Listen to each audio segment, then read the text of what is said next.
Shabbat Shalom, ¿cómo están, amada familia? Saludándoles a todos ustedes desde el país de México. Un enorme abrazo para todos nuestros hermanos en todos los países del mundo, a los que están escribiendo en los comentarios de los estudios de las oraciones, de las citas a solas con nuestro Padre amado. Que el Eterno les esté bendiciendo a todos los que siguen orando con los pasos para la liberación de un creyente. Les animo, les invito que no suspendan, que sigan adelante porque no podemos bajar la guardia. Tenemos que estar siempre alertas y más cuando vemos que el día se acerca. Sabemos que las pruebas, las luchas, las situaciones son parte de lo que el Padre está haciendo en cada uno de sus hijos para precisamente estar preparados para su gran día. Aleluya. Así que si nos lleva de gloria en gloria, quiere decir que somos vencedores, vamos venciendo los obstáculos, ¿verdad?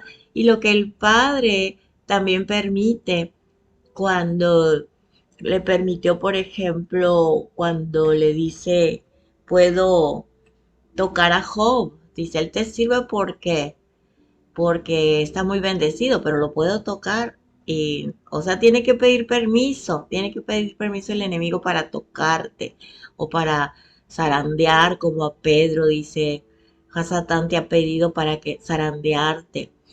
Y sabemos el testimonio de Job y de Pedro. Así que el Eterno nos ha capacitado para ser vencedores. Y es como nos da el crecimiento. Así que mis amados hermanos, cobrad ánimo, levantad los brazos caídos, enderezad las rodillas endebles, no teman ni desmayen, no temamos, aunque veamos, dice, que la tierra tiembla, que el mar se seca, que suceden tantas cosas y no necesitamos irnos al otro lado del mundo. Aún aquí donde tú estás en tu país suceden tantas cosas, o bien en tu diario vivir, pero no podemos conformarnos con vivir una vida a ver qué pasa y a ver cuándo se arregla. Tenemos que cobrar ánimo y decir gracias, Abba, este es el día que usted hizo para gozarme, para alegrarme en usted. Así que levántate, esfuérzate, sé valiente. Amén. Que dice la escritura que aún no habéis, dice, padecido hasta la sangre. Y el único que padeció hasta la sangre fue Yeshua.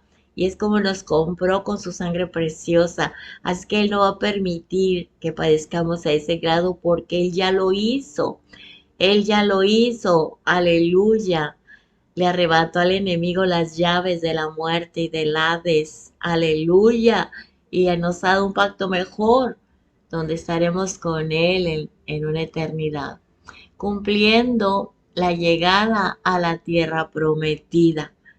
Así es, mi amado. Así es que si en rato nos sentimos desmayar, vayámonos al Pentateuco, que tradujeron Pentateuco porque son 5 libros que el Eterno le habla a Moisés, pero realmente es la Torá, la palabra de vida. Yeshua es la Torá viviente. Así que si está Yeshua en la Torá, consumado fue. Así es que gózate y alégrate y levántate en el poder de su fuerza. Amén. Así que Shabbat Shalom, Shabbat Shalom. Ya vamos muy adelantados con las porciones semanales de la escritura. Ya entramos a la número 41 para esta porción número 41 que habla de Pinhas. Así que, ¿estamos listos? Vamos a orar. Amado Padre, le damos gracias por este hermoso Shabbat, le damos gracias por su benevolencia, por su compasión. Bendito es usted, Padre eterno, porque nos ha bendecido más allá de lo que podamos pedir o entender.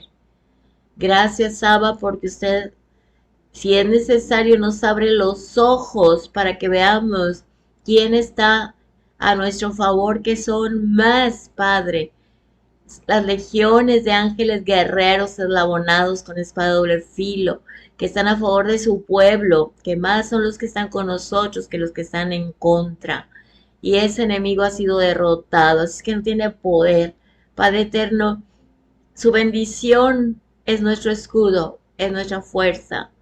Y que de nuestro interior brote, Padre, esa certeza de saber en quién hemos creído y que es poderoso para rescatarnos en aquel día.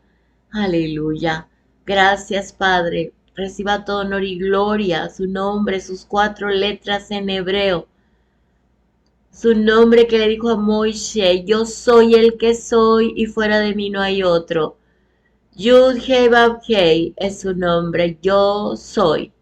Yo soy. El que fue, el que es y el que será. Yo soy. Bendito es usted, Adonai, nuestro dueño, soberano Rey del universo, que nos ha bendecido con sus mandamientos y nos ha dado su Torah, su instrucción, Padre eterno. Gracias, gracias porque es el mapa a seguir para poder llegar a la tierra prometida con su dirección. Bendito es usted, Adonai, soberano Rey del universo, que no nada más nos dio la instrucción, sino que nos instruye usted mismo con su Torah. Padre eterno, le pedimos que nos revele lo oculto, lo difícil, lo que no entendemos. Así sea en el nombre de Yeshua. Y que el hombre interior se fortalezca de una manera sobrenatural para que todo hombre exterior que es polvo porque nos hizo del polvo, Padre eterno, tome su lugar, solamente un estuche para que sea el portador, el Ruach HaKodesh, tomando control sobre este templo hecho de polvo, Padre eterno, y lo lleve y lo mueva, y use su aliento y sus palabras, y su Ruach HaKodesh ponga palabra en su boca de cada uno de sus hijos, porque de lo que brota de nuestro espíritu y de nuestro aliento, que es su aliento, porque nos hizo a su imagen, del aliento que se forma en las palabras, Padre, viene vida o viene muerte. Padre eterno, que su pueblo nos levantemos todos con su aliento para decir palabras de vida, palabras de fe, palabras con la certeza de que sabemos que ahí están las cosas, la certeza de lo que se espera, la convicción de lo que no se ve. Ábranos los ojos a todos sus hijos. En el nombre de Yeshua, háblenos a lo más profundo de nuestro espíritu y que demos frutos y frutos en abundancia. ¿Qué es lo que nos vamos a llevar? No tengamos comunión con este mundo, con sus deseos y pasiones, y no seamos personas nuevas, perfectos, renovados. Aleluya. Amén, como dice Romanos 12:12, para que comprendamos y por propia experiencia la satisfacción que se siente de servir al Eterno. Capítulo 12 de Romanos, versos 1 y 2. Shalom, Shabbat Shalom para todos. Vamos a empezar a estudiar. Todo honor y gloria es del que vive y reina por todos los siglos. Aleluya. Bendito es Él. Le adoramos, Abba. Bendito es usted. Yud Hei Vav Hei, soberano Rey del universo. El dador de la vida. El dador de vida en abundancia. Yud Hei Vav Hei, el que salva, el que restaura, el que se hizo hombre, aleluya, y habitó entre nosotros, cumpliendo el plan de salvación. Reciba todo honor, Abba Kadosh, aleluya.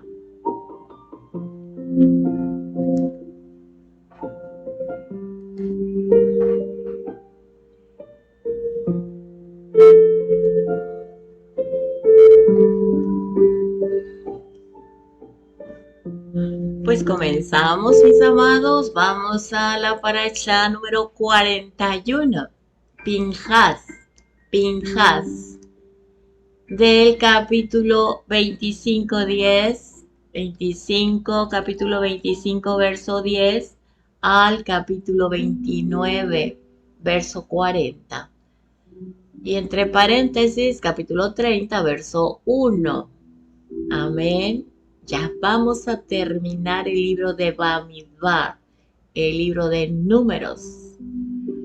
Muy bien, pues Pinhas significa boca de serpiente.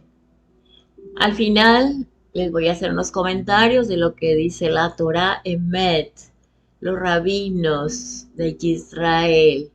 Solamente voy a tomar lo que está basado en la escritura, no voy a tomar nada del Talmud ni de algunos de sus rabinos como Rashi o como Maimónides, no voy a tomar eso. Solamente lo que se alinea a la palabra, porque si yo quiero opinar, pues es mi opinión, ¿verdad? Y eso, ¿para qué lo digo? Mejor digamos lo que dice la escritura, la Torah escrita, no la Torah oral. Amén. Baruch Hashem, porque la Torah oral a veces nos explica un poquito mejor, pero a veces nos enreda o repite también, repite lo mismo, pero con otras palabras. Es que vámonos a la ley y el testimonio. Amén. Aleluya. Pues vamos al capítulo 25, verso 11. Amén. Listos. Aquí dice esta traducción. Permítanme un segundo.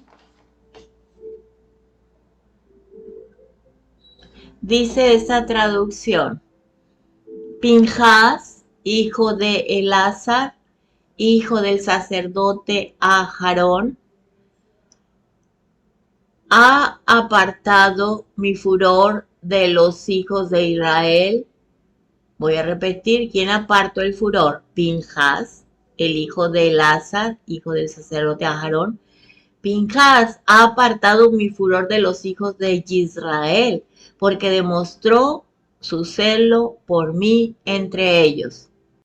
Y en mi celo no he destruido a los hijos de Israel. Aleluya. Bendito es el Eterno, que debemos levantar su palabra siempre, honrarla. Eso es, ser celosos de que nadie ofenda su palabra. Y nosotros menos ser participantes. Tenemos que poner un alto cuando el pecado quiere tomar territorio, porque va a traer destrucción. Por eso tenemos que poner un alto.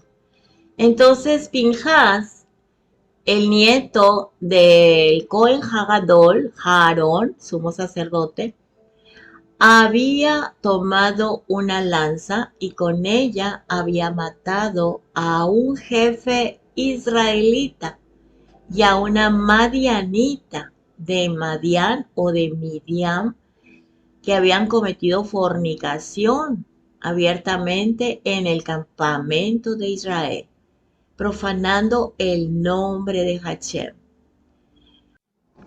Anteriormente había salido una orden divina a los jefes para ejecutar a todos aquellos que se habían unido a Baal Peor.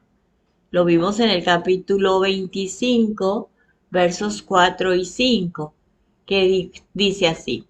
Yudhei Babhei dijo a Moishe, toma a todos los príncipes del pueblo y ahórcalos, mirando al sol delante de Yudhei Babhei, para que la furia ardiente de Yudhei Babhei se vuelva de Israel. Moishe dijo a los jueces de Israel, cada uno de ustedes pondrá a muerte a aquellos de su tribu que se han unido a Baal Peor. Ahí está la orden dada por el Eterno. En el pecado de los hijos de Israel, con el becerro de oro, murieron 3,000 de todo Israel. Mas en la plaga que vino con el pecado con Baal Peor, murieron 24,000 israelitas. Sabemos que un poco de levadura leuda toda la masa, pero al condenar y extirpar los actos pecaminosos de una parte del pueblo, el resto del pueblo es salvado. Entonces esa plaga se detuvo, cesó, cuando Pinjas ejecutó la ira de Hachem contra los pecadores. Esto debemos aplicarlo, toda la escritura debemos aplicarla para nosotros y la Torah nos habla el camino para no errar. Es un ejemplo para que en este segundo éxodo que vamos por este desierto, un desierto espiritual, tengamos la guía de no cometer los mismos errores. Y aquí en esta parte, la aplicación a nosotros mismos es que si no combatimos el pecado en nuestras propias vidas y los que se reúnen en grupos, en las congregaciones o en la sociedad en la que vivimos, si no combatimos nosotros el pecado en el lugar donde estamos, crecerá ese pecado como un cáncer y matará a todos. No podemos ser indiferentes ante la injusticia, la mentira y otros pecados. No podemos ser indiferentes. Ya salimos de esa ceguera espiritual. Entonces, si ya salimos y volvemos, si andamos en tinieblas, pues ya no hay otro sacrificio. Ya no va a haber más derramamiento de sangre que nos limpie de todo pecado. En el libro de Primera de Juan 1:7 dice, pero si estamos caminando en la luz, como Él está en la verdad, entonces tenemos confraternidad uno con otro. Y la sangre de su Hijo Yeshua nos purifica de todo pecado. Pasemos al verso 12 del capítulo 25 de Números. Por tanto di, he aquí, yo le doy mi pacto de paz. En el texto hebreo, la palabra para paz es shalom. Esta palabra, paz en hebreo, shalom, sh, shalom, tiene entre comillas un aparente defecto.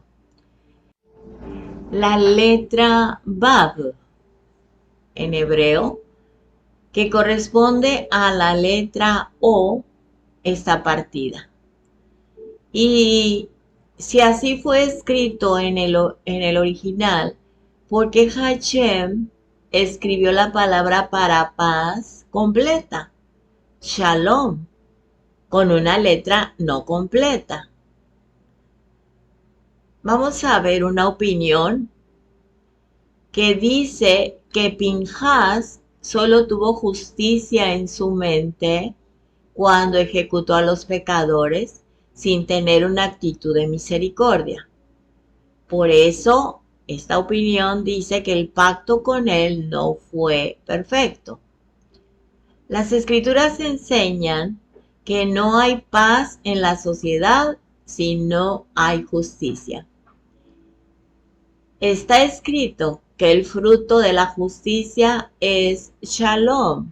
Lo vamos a leer en Hebreos, el libro de la carta a los Hebreos, capítulo 7, verso 2. Dice así, también Abraham le dio una décima parte de todo el botín. Ahora, primero que todo, por traducción de su nombre, él es Rey de Justicia y también Rey de Shalem, Shalem, que significa Rey de Shalom. En este texto habla primeramente de justicia, Shalem, Rey de Justicia, y luego habla de paz, Shalom, Rey de Shalom. Leamos en el Salmo Tehilim, capítulo 72, del 1 al 4. Por Shlomo es este salmo. Elohim da al rey su equidad en juicio. Dota al hijo del rey con tu justicia, para que él pueda gobernar a tu pueblo rectamente y a tus pobres con justicia. Las montañas y colinas levanten shalom a tu pueblo. Él juzgará al pobre entre el pueblo con justicia y traerá abajo al falso acusador. Leamos ahora Isaías 32:17. El resultado, dice, de la justicia será el shalom, la consecuencia de la rectitud, confianza sosegada para siempre. Aquí mismo en Isaías, vayamos al capítulo 48, verso 22. Pero no hay alegría, dice Yud Hei Vav Hei, para el perverso.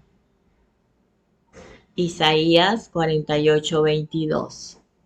Pasemos aquí mismo en Isaías, capítulo 57, verso 21.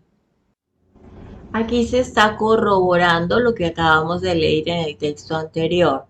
Dice Isaías 57, 21. No hay shalom, dice mi Elohim, para el perverso. Aquí mismo en este libro de Isaías, vamos al capítulo 60, verso 17. Por bronce te traeré oro, por hierro te traeré plata, bronce en lugar de madera y hierro en lugar de piedras. Haré shalom tu gobernador y justicia tu regidor. En estos textos se está corroborando lo que dice Hebreos 7:2. Lo voy a repetir. También Abraham le dio una décima parte de todo el botín. Ahora, primero que todo, por traducción de su nombre, él es Rey de Justicia y también Rey de Shalem, que significa Rey de Shalom. Mas, sin embargo, la paz no es perfecta si solo se emplea la justicia, sin tener misericordia. La traducción que hicieron de Rahem pone misericordia, del hebreo al español, pero algunos estudiosos dicen que lo correcto es compasión. Rahem es compasión. Entonces, la paz no es perfecta si solo se emplea la justicia sin tener compasión. Además, no es correcto sentir solo venganza, sino también debe haber un sentimiento de compasión, de pena por los que son ejecutados. Es posible que Pinhas no tenía una actitud de compasión a la hora de ejecutar la justicia. De esta manera, solo reflejaba una parte del carácter de Hashem, que es justo y compasivo a la vez. Pinhas tenía un celo por la justicia, pero le faltaba la misericordia. Y por eso el pacto de Shalom, de paz, no fue completo. Fue incompleto, muy claro. Entonces, como Yeshua es la imagen del Elohim viviente, Yeshua está lleno de gracia y de verdad. Está lleno de compasión. Otra traducción dice misericordia y de justicia. Está Yeshua HaMashiach, el Eterno manifestado en nombre a través de Yeshua, en la perfecta armonía del Eterno. Vamos a leer en el libro de Juan, capítulo 1, verso 14. Vamos a leer del libro de Juan, Yohanan, capítulo 1, el verso o texto 1 y el texto 14. Dice el 1, en el principio era la palabra, y la palabra era con Yud Hei Vav Hei, y la palabra ¿quién era? Yud Hei Vav Hei. Y el texto 14 dice, la palabra se hizo carne y habitó entre nosotros, y nosotros vimos su Shekinah, la Shekinah del único Hijo del Padre, lleno de inmerecida misericordia y verdad. Amén. La palabra Yud Hei Vav Hei. Y dice el texto 14, la palabra se hizo carne. Comprendemos. Amén. Y habitó entre nosotros. ¿Ok? Hasta ahí vamos aclarando lo que dice que Yeshua es la imagen del Elohim invisible en su perfección. En Primera de Crónicas, capítulo 6, 4 al 8, está escrito: Elazar engendró a Pinjas, y Pinjas engendró a Abishua. Abishua engendró a Buki, y Buki engendró a Uzi. Uzi engendró a Serachya, y Serachya engendró a Merayot. Merayot engendró a Amarya, y Amarya engendró a Ahitob. Ahitob engendró a Tzadok, y Tzadok engendró a Ahimaaz. Aquí el punto principal, Tzadok o Zadok fue un descendiente de Pinjas, de Fines, F-I-N-E-E-S, o Fines, algunos pronuncian con acento. Él fue Cohen, sacerdote Cohen, en tiempos de David el rey. Lo dice 2 de Samuel 8:17. Zadok, el hijo de Ahitub, y Ahimelech, el hijo de Ebiatar, eran Coanim. Seraya era secretario. Aquí está el texto, 2 de Samuel 8:17. Haremos un comentario del nuevo diccionario Certeza.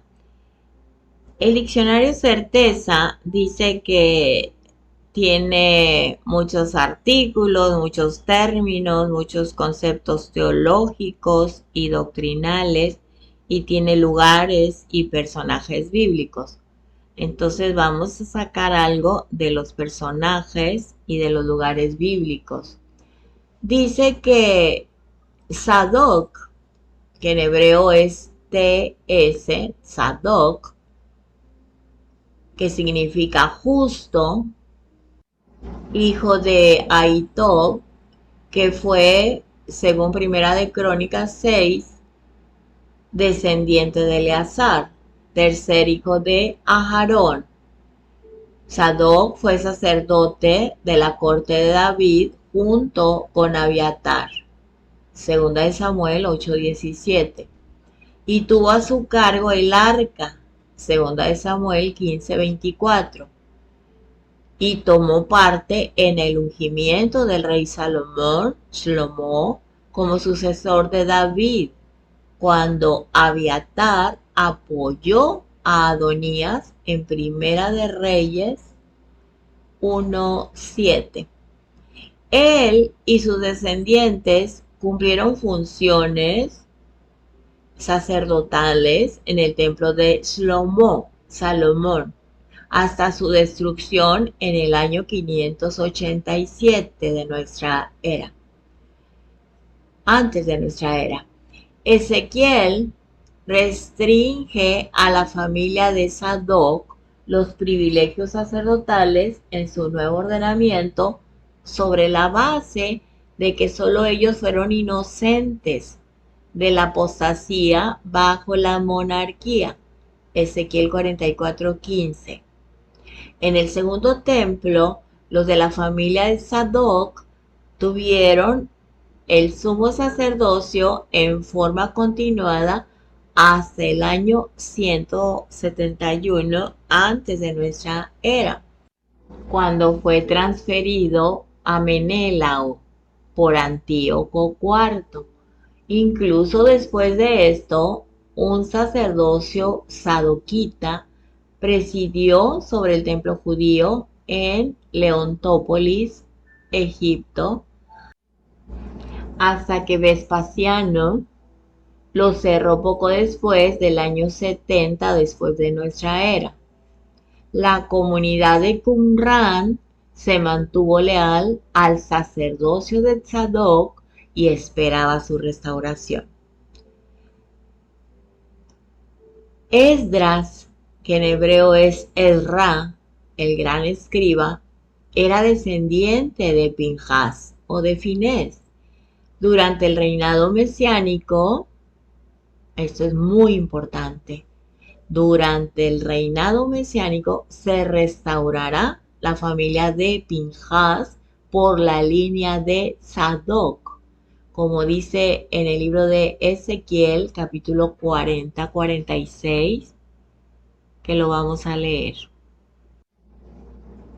Mientras que el aposento mirando al norte es para los Kohanim, a cargo del altar, estos son los hijos de Sadoc, que son los hijos de Leví, designados para acercarse a Yud-Hei Vav-Hei y servirle. Qué importancia tan grande que la familia de Pinjas es restaurada por la línea de Sadoc. Y lo acabamos de leer, que son los hijos de Leví, de los levitas, de la tribu de Leví, designados para acercarse a Yud-Hei Vav-Hei para servirle. Leamos aquí mismo en Ezequiel, capítulo 43, un solo verso, el verso 19. Darás a los Kohanim, que son Leviim, hijos de Sadoc, y que se acercan para servirme, dice Yud-Hei Vav-Hei Elohim, un novillo como ofrenda de pecado. Eso dice el Eterno que se les dará a los Kohanim. Muy bien, aquí menciona que son los Leviim de la tribu de Leví, hijos de Sadoc. Leamos aquí mismo en este libro de Ezequiel, capítulo 48, verso 11 y 12. La porción Kadosh será para los Kohanim, que son hijos de Sadoc, que permanecieron fieles a mi comisión y no fueron extraviados cuando los hijos de Israel y los Leviim fueron extraviados. Será una porción especialmente Kadosh, apartada para ellos de la ofrenda de la tierra, junto al límite con los Leviim. Amén. Aquí nos habla que el Eterno no quebranta sus promesas. Hasta que pasen el cielo y la tierra, los descendientes de Tzadok serán Kohanim delante del Eterno. Amén. Ahora veamos lo que dice el Midrash. El Midrash sabemos que es un término hebreo que se dedica o se dirige al estudio o investigación que facilite la comprensión de la Torá. Así que el Midrash enseña que durante el primer templo hubo 18 descendientes de Pinjas o de Finés que sirvieron como sumos sacerdotes, como Cohen Gadol, Y en el segundo templo hubo 80 sumos sacerdotes, Cohen Gadol, descendientes de Pinhas, de Finés, en hebreo. En el capítulo 25-14 de Números, Bamidbar, que estamos leyendo, dice, el nombre del hombre de Israel que fue muerto con la madianita era Simri. Simri, hijo de Salu. Salu, jefe de una casa paterna de Shimón o Shimeón. La tribu de Shimón o Shimeón tenía problemas para dominar su instinto sexual. Y ese ejemplo de su jefe produjo mucho pecado entre ellos. Y por lo tanto la plaga que vino sobre los hijos de Israel hizo morir a muchos de la tribu de Shimón o Simeón. De modo que al comparar los dos últimos censos, se ve una reducción considerable en esa tribu. Aquí habla que se propagó, ¿verdad? Los problemas de esta tribu para dominar su instinto sexual. O sea que abriendo una puerta al pecado, todo se contamina. Eso es lo que el Eterno quiere que se evite para que no haya muerte. Bueno, veamos el capítulo 26, verso 1. Y aconteció después de la plaga que Hachem habló a Moshe y a Elazar, hijo del sacerdote Aarón, diciendo, ahorita estamos viendo en este texto cómo Hachem destaca la importancia de la plaga antes del censo. Esto nos enseña que la plaga tiene mucho que ver con el resultado del censo, por supuesto. En el verso 5 del capítulo 26, la segunda parte, 26, 5b, la familia dice, la familia. Este texto nos muestra la importancia de la familia de Israel. La palabra familia en hebreo es mishpachá, mishpachá, familia. Y familia o la familia de Israel mencionada 84 veces en esta primera parte o primera lilla que estamos estudiando de la Parashá Pinhas. Aquí está mencionado 84 veces.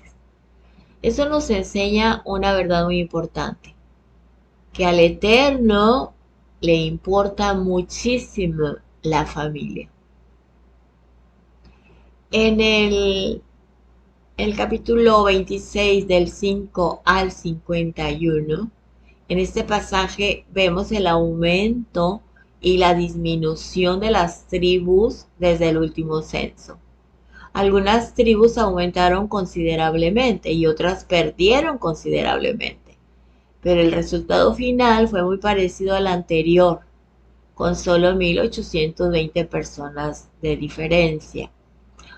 Voy a estar leyendo este censo, el nombre de la tribu, el primer censo, el segundo censo y la diferencia.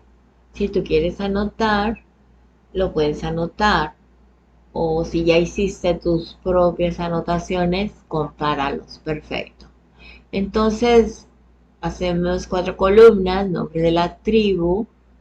En la primera columna, la segunda, primer censo. En la tercera columna, segundo censo. Y en la cuarta columna vamos a anotar la diferencia.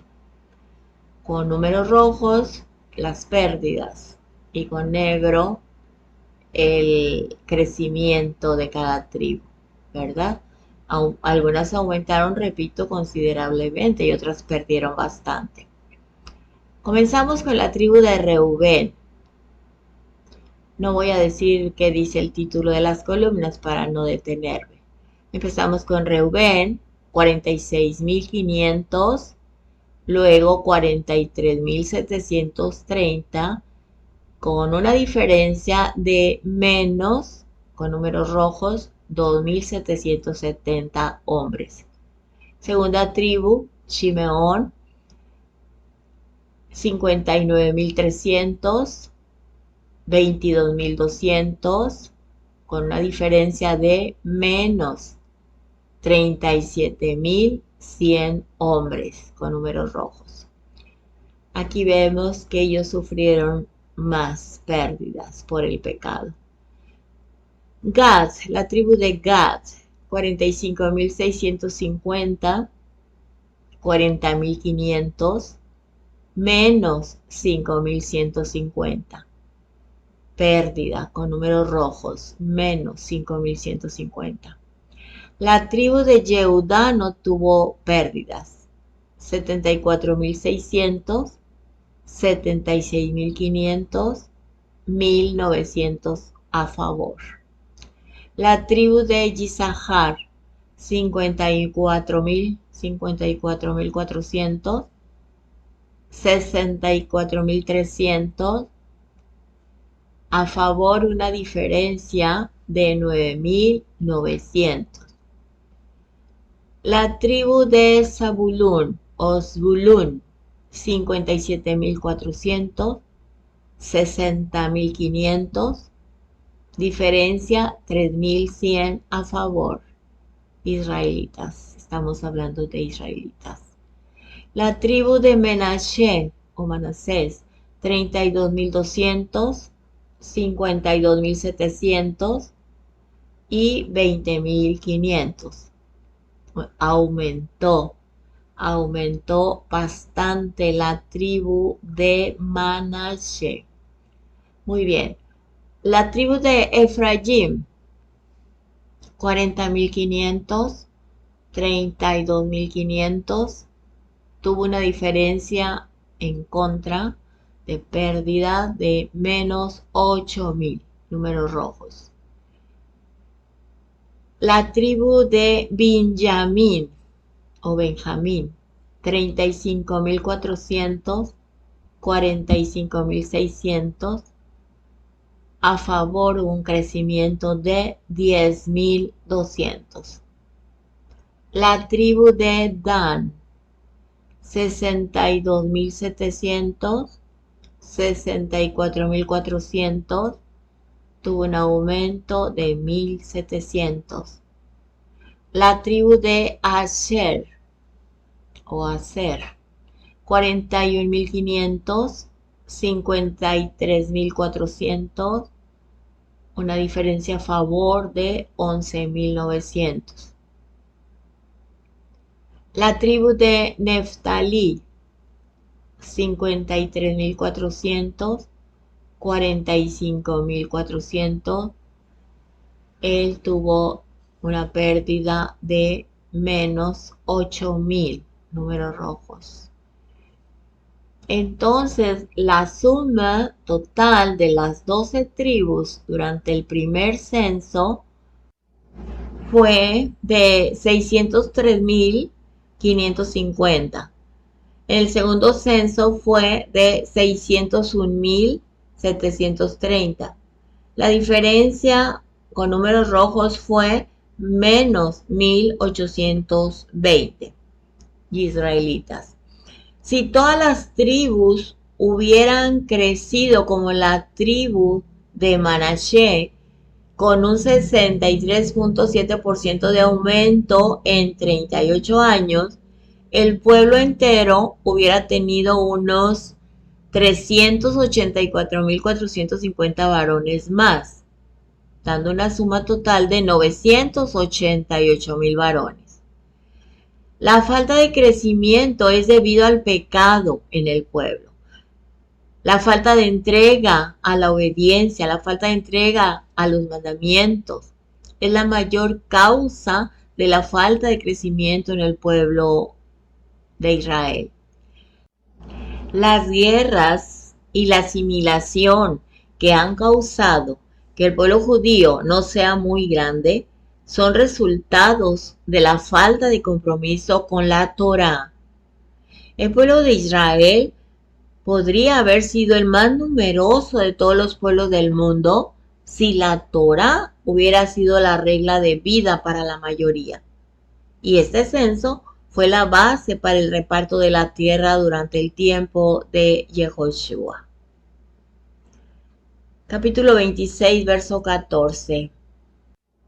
Estas son las familias de los shimonitas, 22.200.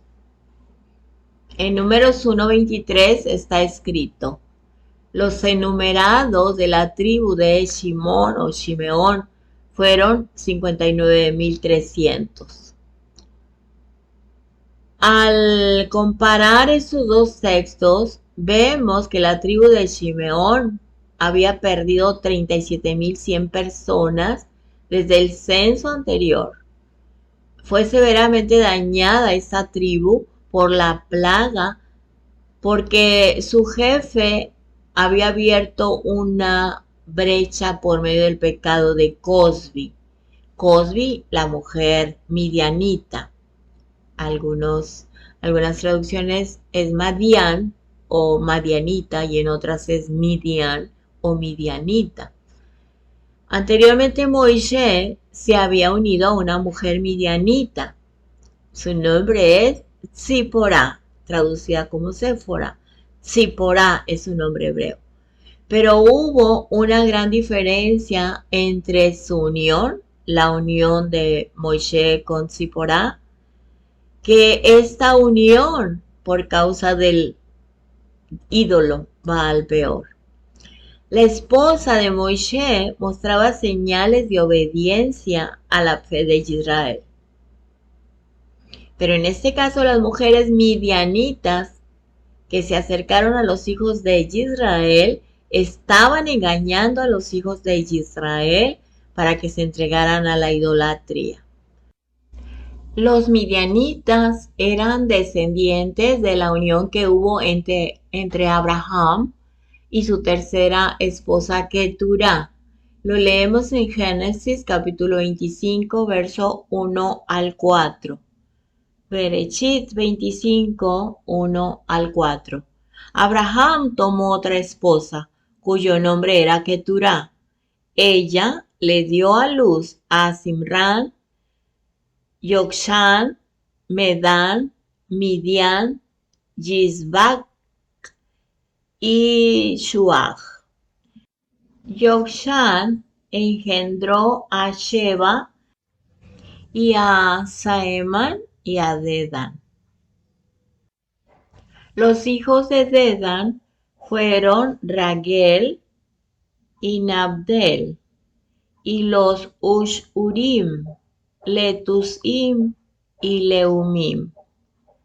Los hijos de Midian fueron Efa, Eter, Anoch, Abida y Eldaa. Todos estos eran hijos de Keturá. En algunas traducciones no tiene acento Keturá, es Ketura. Muy bien, entonces vamos a continuar en el capítulo 26, verso 54. A la tribu más numerosa aumentará su patrimonio, y a la menos numerosa reducirás su patrimonio. A cada una, según sus contados, le será entregado su patrimonio. Verso 55. Pero la tierra se dividirá por suerte. Recibirán su heredad según los nombres de las tribus de sus padres. Verso número 59. Y el nombre de la mujer de Amram era Jochebed, hija de Leví, que le nació a Leví en Egipto. Y ella dio a luz de Amram a Aarón, a Moshe y a su hermana Mirjam. La Torá destaca el hecho de que Jochebed era hija de Leví. En este caso, tenemos que entender la palabra hija como descendiente, no como hija directa. Si hubiera sido hija directa de Leví, tendría varios cientos de años cuando dio a luz a Moisés. Este texto nos enseña que ella tomó muy en serio su procedencia. Es posible que esta actitud de apego a la familia y a su propia tribu se haya trasladado a su hijo Moisés. La identidad israelita y levita le impactaron tanto que a pesar de su educación egipcia, pudo mantener su identidad. El impacto de la identidad israelita es evidente en el alma de Moisés, de acuerdo a Éxodo 2:11, donde está escrito: salió a sus hermanos, uno de sus hermanos. Moisés nunca perdió el sentimiento de pertenencia a su pueblo y a su tribu. Su madre jugaba un papel muy importante en esta identificación tan fuerte. Por esto ella es llamada hija de Leví. 27:4. ¿Por qué ha de desaparecer el nombre de nuestro padre de entre su familia solo porque no tuvo hijo? Danos herencia entre los hermanos de nuestro padre.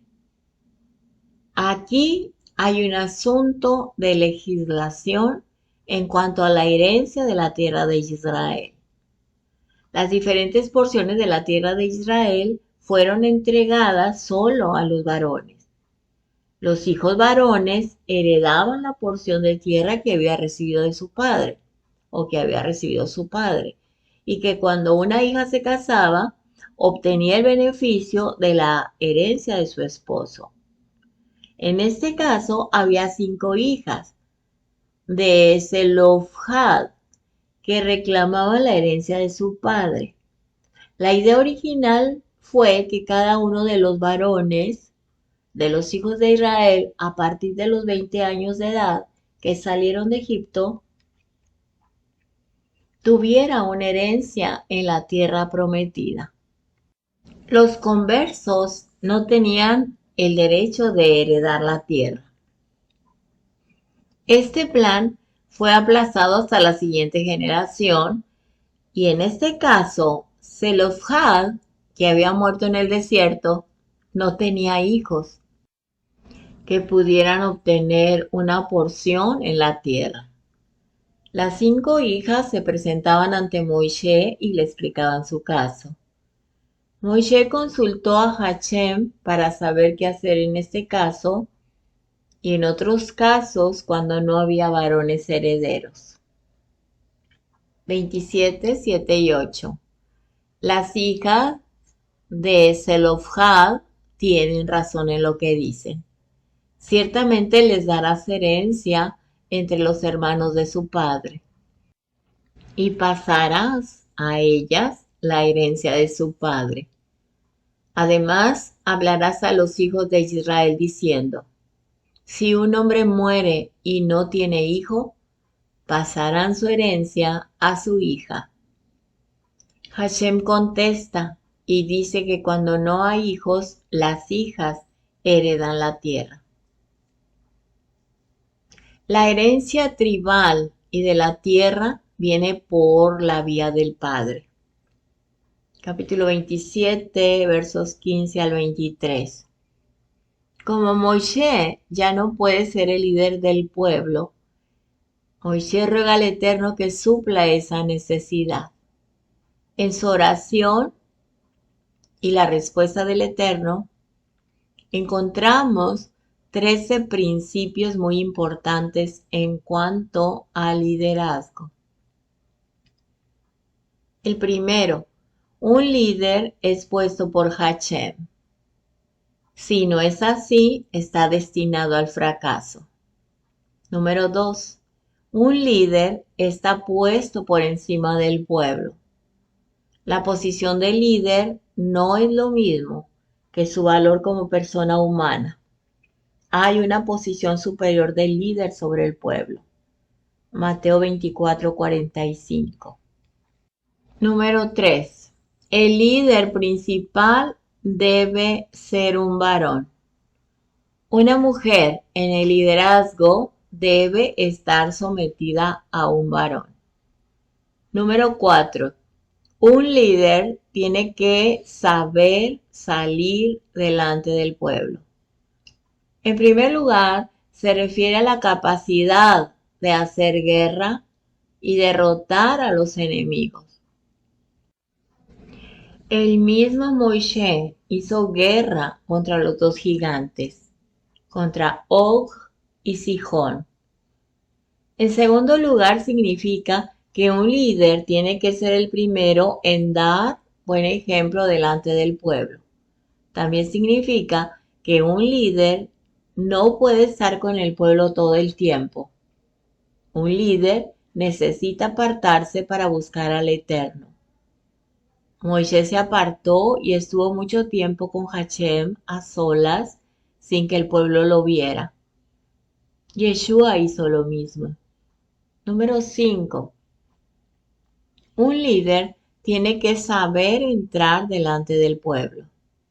Esto se refiere en primer lugar a la vuelta de la guerra, que también significa que el pueblo tiene que ver a su líder, tener acceso a él. Un líder que no aparece delante del pueblo, con el tiempo perderá su posición en el corazón del pueblo. El pueblo le necesita y por lo tanto tiene que ser accesible. Es necesario tener equilibrio entre estas dos cosas, salir y entrar. Y uno de los problemas más importantes en los líderes es el desequilibrio en estos dos puntos. Algunos se apartan demasiado y otros nunca se apartan. 6. Un líder tiene que hacer que el pueblo salga. Un pastor hace que las ovejas salgan a los pastos. Las saca fuera de su situación encerrada. Moisés sacó a los hijos de Israel de Egipto. Un líder tiene que tener la capacidad de hacer que el pueblo tome decisiones de cambio para que salgan de donde están y encuentren libertad. 7. Un líder tiene que hacer que el pueblo entre. Hay momentos cuando las ovejas necesitan intimidad unas con otras en el redil sin influencias de afuera. Este es un momento de afirmar la identidad como rebaño y de revisión interna. Un líder tiene que tener la capacidad de formar a los integrantes de su pueblo para que se amen y se identifiquen como un cuerpo. El líder tiene que enseñar al pueblo a entrar en la presencia del Eterno. 8. Un líder tiene la misma función que un pastor de ganado menor. El Salmo 23 y Juan 10 nos enseña que un pastor hace que a las ovejas no les falte nada. Un buen pastor no busca sus propios intereses, sino los intereses del rebaño. 9. Un líder tiene que tener un buen espíritu. Hashem dio testimonio del espíritu de Yehoshua. Tenía un espíritu diferente al resto del pueblo. Esta es una actitud interior más afín al Eterno que los demás. El espíritu del líder se proyecta sobre el pueblo. 10. Un líder tiene que ser dotado de Hod, H-O-D en hebreo, que significa majestad, esplendor, grandeza, dignidad, gloria y hermosura. No puede tener un semblante de pereza o de flojera. Necesita caminar erguido, sabiendo que que ha recibido un manto de autoridad desde el cielo. Es un reflejo de aquel que es luz y por lo tanto debe irradiar con su sola presencia. Un líder, punto número 11, tiene que vivir delante del Eterno y consultar con Él. Para ser un buen líder hay que vivir la vida privada como si fuera en público, siempre teniendo en mente que está delante de la presencia del Eterno, de sus ángeles y de los malos espíritus. Acuérdate que siempre tienes 1000 ojos mirándote. Realmente no existe la vida privada. Y un líder tiene que ser bien consciente de ello. Así como es en privado, va a ser en público. Un líder consulta con el Eterno antes de tomar decisiones, incluso en las cuestiones pequeñas. 12. Un líder tiene que hablar las palabras del Eterno. Para que la palabra del líder sea con autoridad y respaldo del cielo, tiene que haber o haberse alimentado de la Torá. Y luego tiene que hablar conforme a la Torá. Así el pueblo obedece las órdenes del líder porque tienen origen divino. En Primera de Pedro 4:11 dice, si alguien habla, que hable las palabras de Yud-Hei Vav-Hei. Si alguien sirve, que lo haga por el poder que Yud-Hei Vav-Hei suple, para que en todo Yud-Hei Vav-Hei sea glorificado mediante Yeshua HaMashiach. A él sea la gloria y el poder por siempre y para siempre. Amén.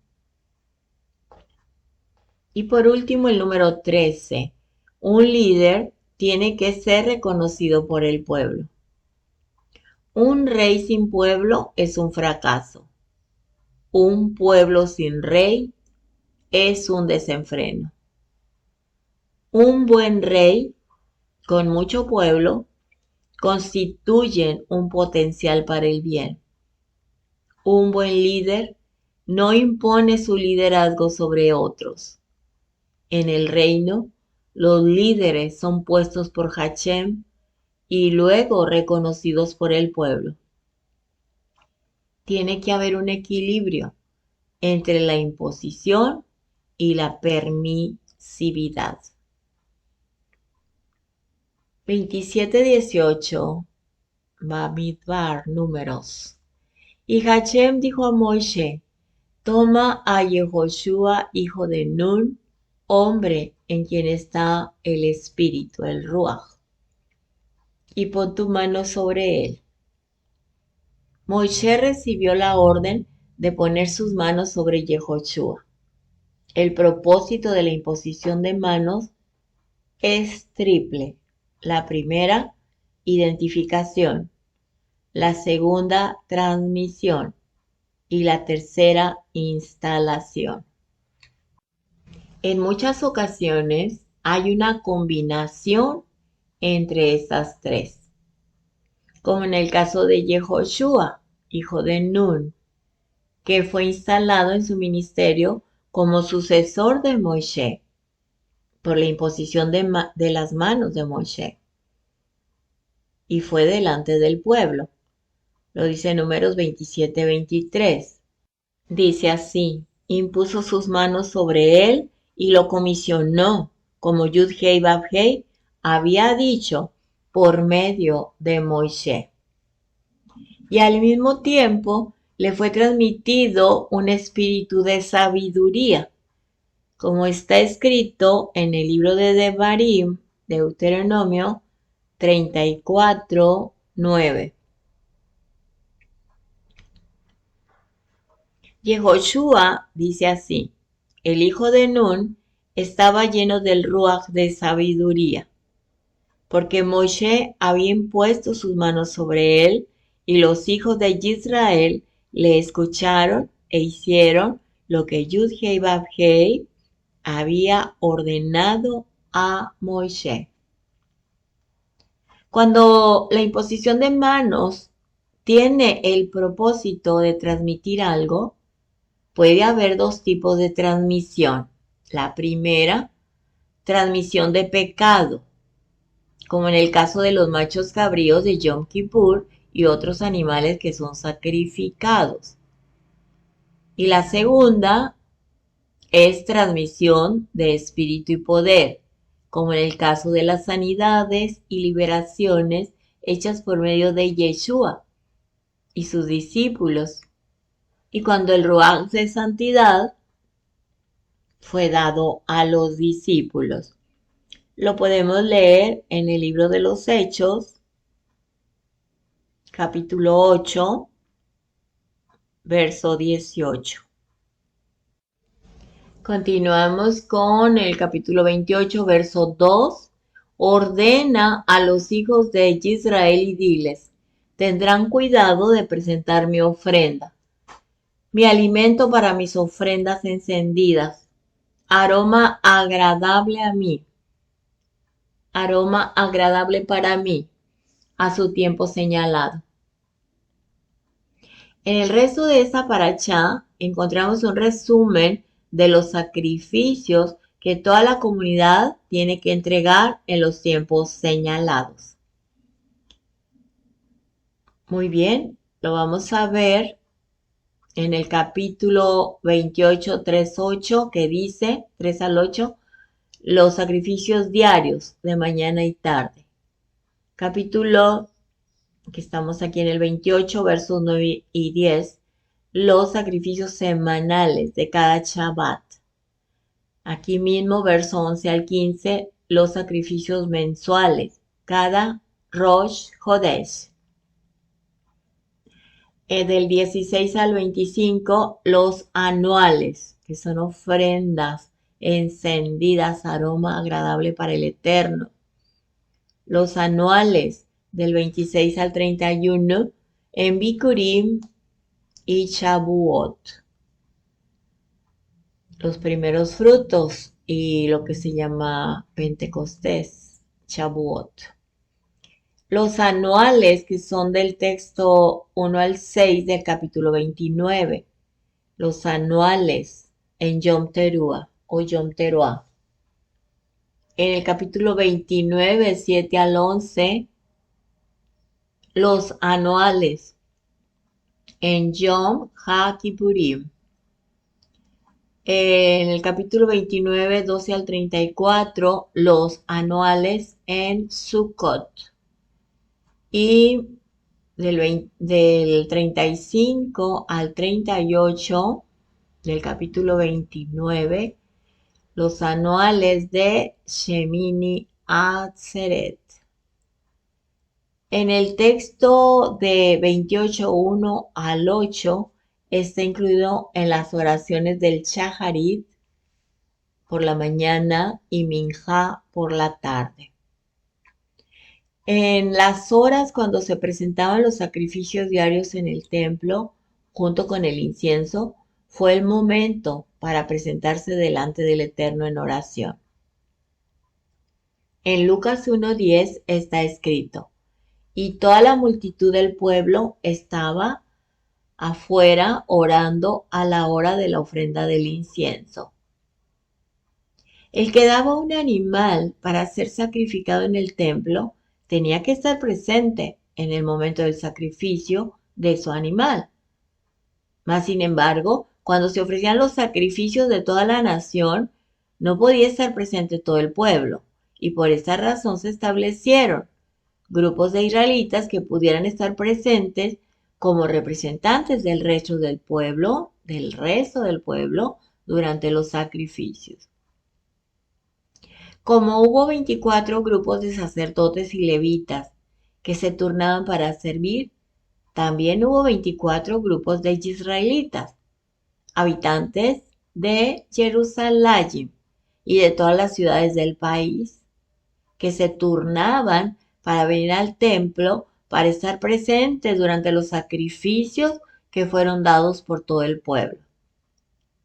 Las oraciones judías están conectadas con los sacrificios que había en el templo, como dice en Daniel 6:10.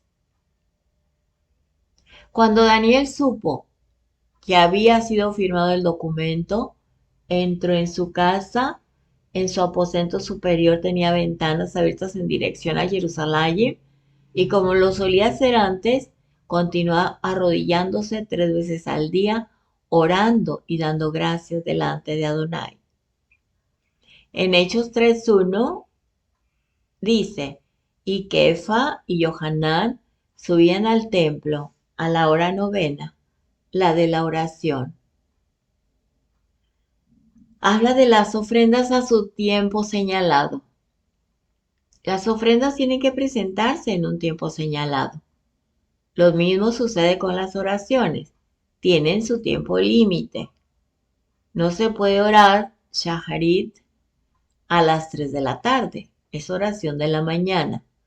Cada cosa tiene su tiempo. Y es muy importante valorar el tiempo para Hashem. A nosotros nos toca santificar el tiempo. Es parte de nuestro servicio al Eterno, hacer las cosas a su tiempo, no fuera de tiempo. Como lo dice el libro de Eclesiastés, capítulo 3, del 1 al 15. Lo pueden leer ustedes. El factor tiempo es muy importante en todo el consejo del Eterno. Uno puede hacer cosas buenas fuera del tiempo o fuera de tiempo y está haciendo mal. Cada cosa tiene su tiempo. Amén. 28:3. Y les dirás, esta es la ofrenda encendida que ofrecerán a Hashem, 2 corderos de 1 año sin defecto, cada día, como ofrenda de ascensión continua.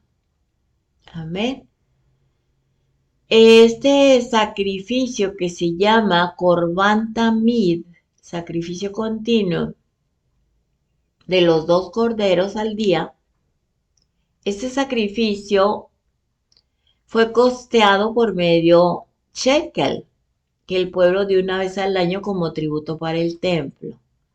El sacrificio de la mañana cubría los pecados cometidos durante la noche y el sacrificio de la tarde cubría los pecados que habían sido cometidos durante el día.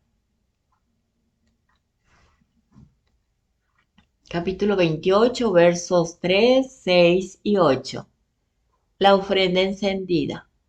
¿Por qué se repite esta frase 3 veces? El Eterno está enfatizando la necesidad de presentar las ofrendas con fuego. Nuestra entrega tiene que ser acompañada con un corazón ardiente para que sea un olor agradable a Él. 28, 9 y 10.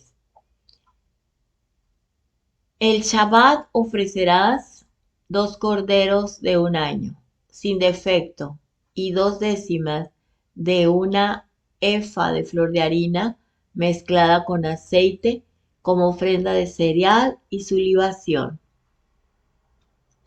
Este sacrificio de ascensión en cada Shabbat será además del sacrificio de ascensión continuo y de su libación. En el Shabbat hay una ofrenda adicional aparte de los 2 corderos diarios. Esta ofrenda se llama Musaf, adicional, quiere decir adicional. Y de ahí viene la oración llamada Musaf en el Sidur, o sea, en el orden del Shabbat, de las oraciones que se hacen en Shabbat, viene la adicional. Y esto lo vemos en los libros de oraciones de los judíos. Bueno, continuamos con el verso 11. También al principio de cada mes presentarán una ofrenda de ascensión a Hashem, 2 novillos y un carnero, y 7 corderos de 1 año sin defecto.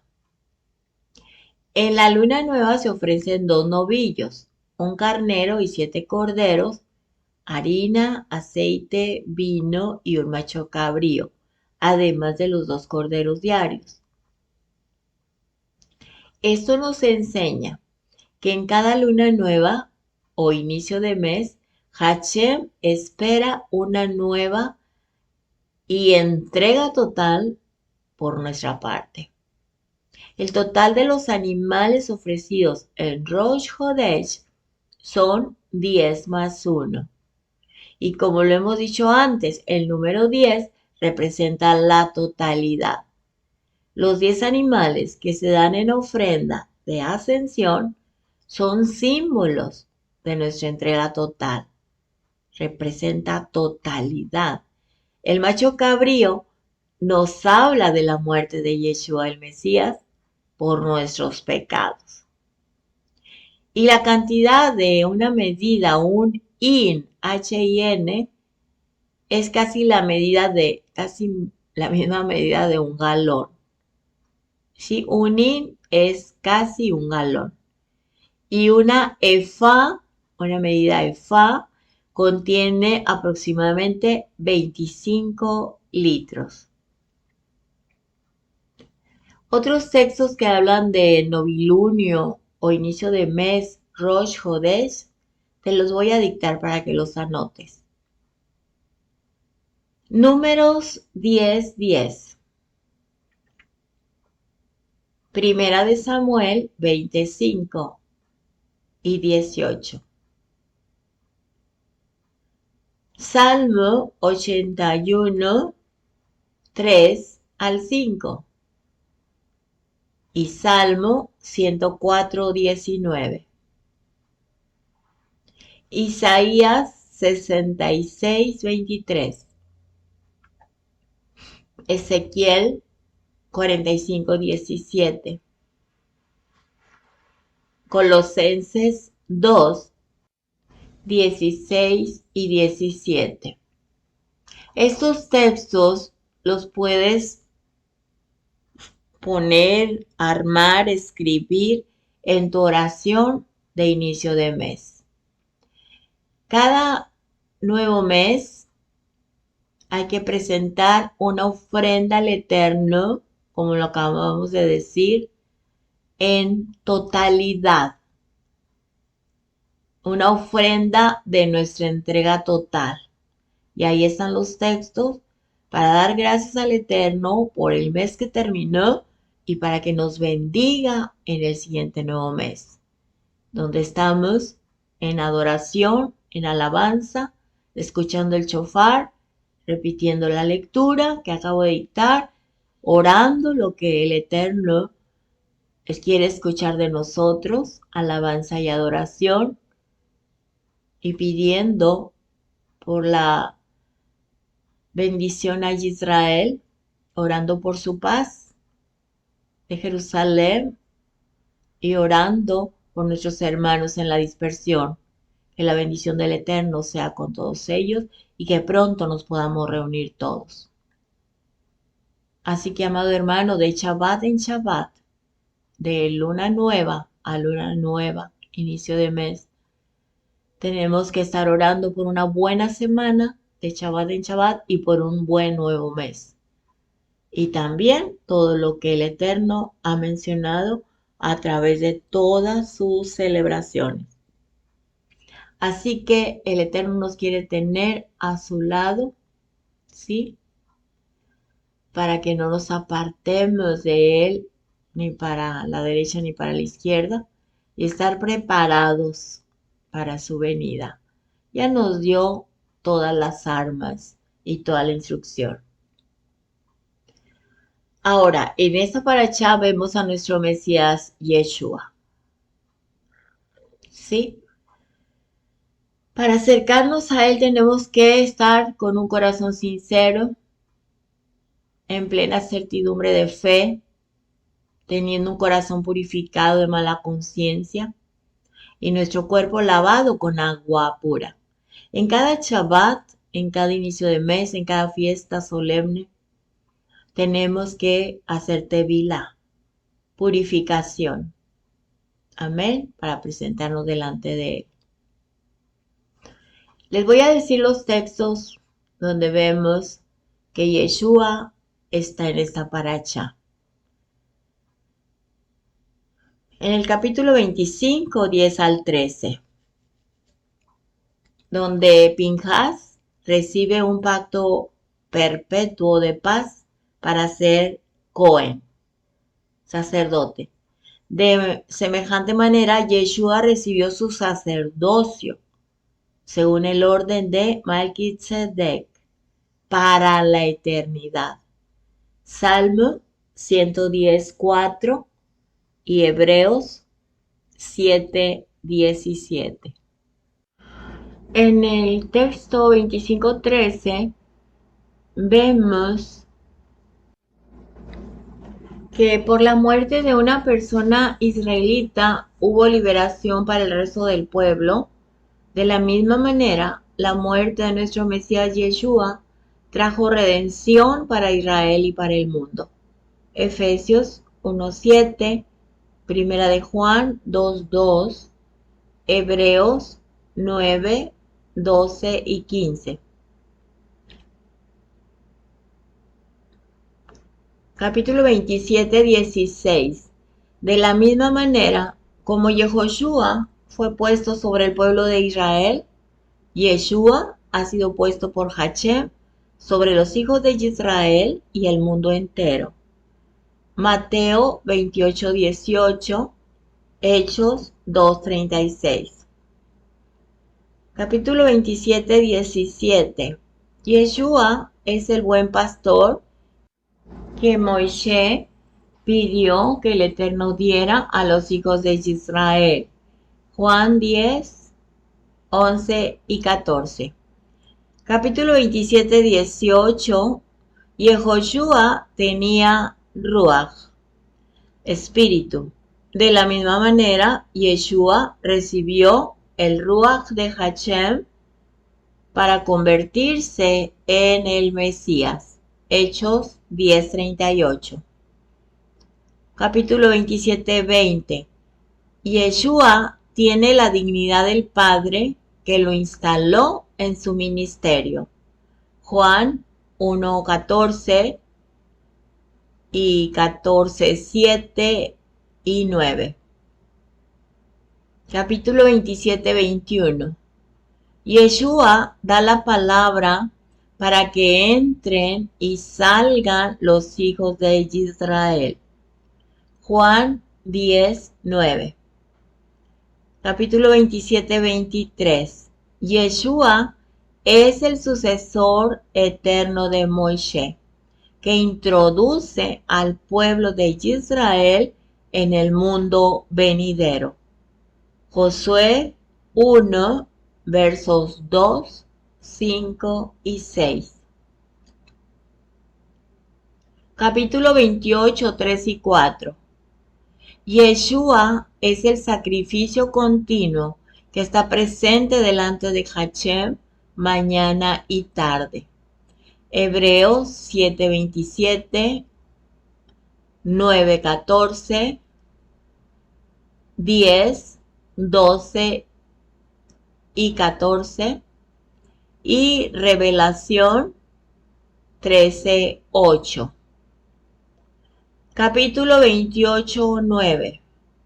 Yeshua está reflejado en todos los sacrificios adicionales de todas las fiestas señaladas por el Eterno para los hijos de Israel. Bendito es nuestro Padre. Aleluya, bendito es por Yeshua. Y ya como tuvimos la lectura, en esta paracha se encuentran los mandamientos del 400 al 405. 6 mandamientos en esta paracha Pinjas. Oremos, mis amados. Ya terminamos. Que el Eterno nos bendiga y que esta palabra quede grabada en lo más profundo de nuestro ser y dé frutos y que crezcamos en el perfecto crecimiento y conocimiento que nos da el Padre a través de su instrucción. Padre eterno, le damos gracias en esta hora por su bendita palabra. Bendito es usted, Adonai, soberano Rey del universo, que nos ha bendecido con sus mandamientos y nos ha dado su Torah, una Torah de vida y de amor. Bendito es usted, Adonai, soberano Rey del universo, que nos instruye con su Torah. Beshem Yeshua HaMashiach. En el nombre de Yeshua, nuestro Mesías. Amén. Amén y amén. Shabbat Shalom, amada familia, que tengan un Shabbat muy bendecido en el nombre de nuestro Mesías Yeshua. Que esta semana sea muy prosperada en todas las áreas, en la física, en la moral, en la material y en la espiritual.